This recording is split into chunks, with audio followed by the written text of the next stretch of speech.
فرش التراب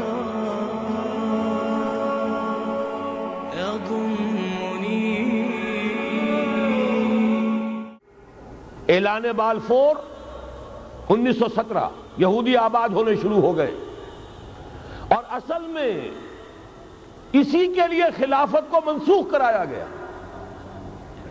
سلطان عبد الحمید، اگرچہ یہ ترکی خلافت جو ہے مرد بیمار کمزور، پھر بھی وہ مسلمانوں والا جذبہ اتنا تھا، انہیں بڑی سے بڑی رشوت پیش کی گئی تھی۔ ظاہر بات ہے یہودیوں سے بڑھ کر رشوت دینے والا کون ہو سکتا ہے، جن کے ہاں ایسے بینکر ہوں جو 40 بلین ڈالر کا ایک چیک لکھ سکیں۔ پھر یہ کہ ان پر سیاسی دباؤ بہت ڈالا گیا۔ انہوں نے جب تک خلافت عثمانیہ برقرار رہی، یہودیوں کو فلسطین میں آباد ہونے کی اجازت نہیں دی، کہ جو معاہدہ کیا تھا حضرت عمر نے رضی اللہ تعالی عنہ، خلیفہ ثانی نے، خلیفہ راشد نے، ہم اس کے پابند ہیں، اور ہم یہاں یہودیوں کو آباد ہونے کی اجازت نہیں دیں۔ لہذا انہوں نے اس خلافت ہی کا بستر طے کرایا، اس لیے کہ نہ رہے بانس نہ بجے بانسری، نہ مسلمانوں کی وحدت ملی کی کوئی علامت دنیا میں باقی رہے، اور نہ مسلمان کسی مسئلے پر جمع ہو کر کوئی موقف اختیار کر سکے۔ اعلان بالفور کے نتیجے میں آباد کاری شروع ہوئی۔ 1948 میں اسرائیل قائم ہو گیا، معجزہ ہو گیا۔ 1967 میں اس کی توسیع ہو گئی۔ اس میں ایک بات اور بھی عرض کر دوں، یہ سارا کس طور سے ہوا ہے کام؟ آپ نے زائنزم کا نام تو سنا ہے، صہیونی تحریک۔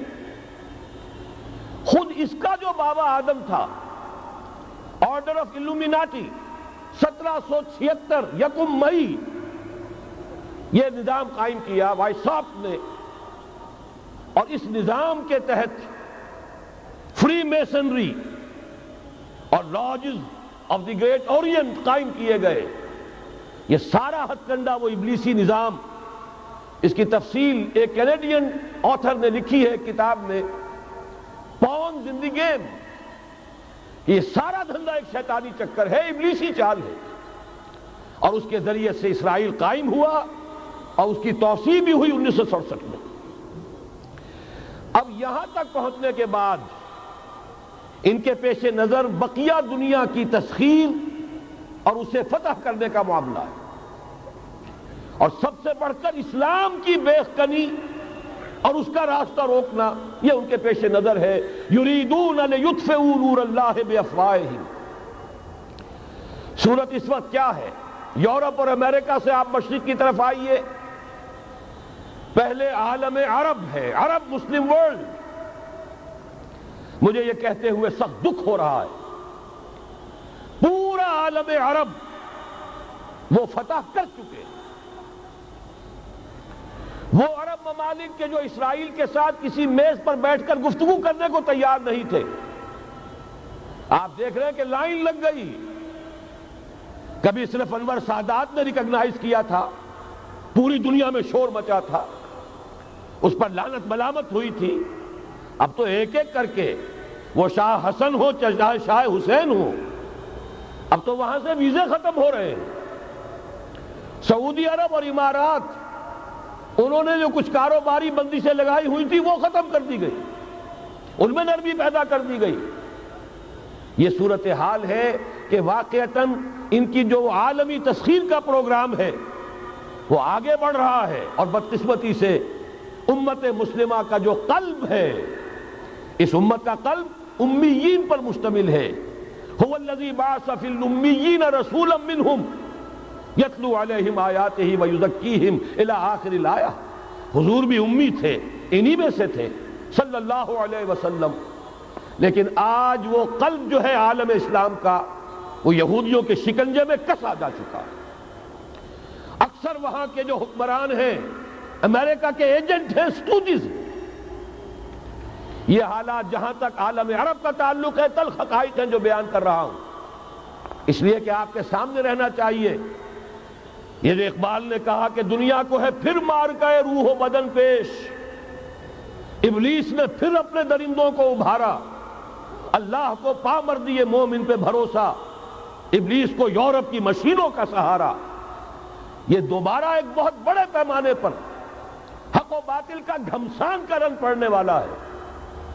ملاحم کی جو حضور صلی اللہ علیہ وسلم نے پیشین گوئیاں فرمائی، الملحمۃ العظمیٰ، تاریخ انسانی کی عظیم ترین جنگ جو ابھی آنے والی ہے، اس کو سمجھ لیجئے اچھی طریقے سے کہ اس میں جو قوتیں ایک دوسرے کے مقابل آ رہی ہیں وہ کون سی ہیں۔ نیو ورلڈ آرڈر کہنے کو امریکہ کے زیر قیادت ہے، حقیقت میں امریکہ خود یہودیوں کے پنجے میں ہے۔ یہ وہی ابلیسی طاقت ہے جو آگے بڑھ رہی ہے۔ عالم عرب کو فتح کرنے کے بعد اب ان کے پاس اگلا عالم اسلام کا حصہ ہے، غیر عرب مسلم ورلڈ۔ ایران ہے، اس کے شمال مشرق میں ترکستان ہے، روسی اور چینی، مشرق میں افغانستان ہے، پاکستان ہے، یہ ایک بہت بڑا سالڈ بلاک ہے۔ اس کے بعد اگرچہ ہندوستان آتا ہے، بھارت، ظاہر بات ہے کہ وہاں مسلمان اقلیت میں ہیں سوائے کشمیر کے، لیکن یہ نوٹ کیجئے کہ وہاں بھی کم سے کم 15-18 کروڑ مسلمان موجود ہیں۔ آج بھی دنیا کا سب سے بڑا ملک جس میں مسلمانوں کی تعداد اور جن کی نفری سب سے بڑھ کر ہے وہ بھارت ہے۔ اس کے بعد پھر انڈونیشیا، ملائیشیا ہے، اس سے آگے ہے پھر فار ایسٹ، ابھی انہیں فتح کرنا ہے۔ نیو ورلڈ آرڈر کا یوں سمجھئے کہ ابھی یہ ہارڈ نٹ ٹو کریک، ابھی ایک لوہے کا چنا ہے چائنا کی شکل میں موجود۔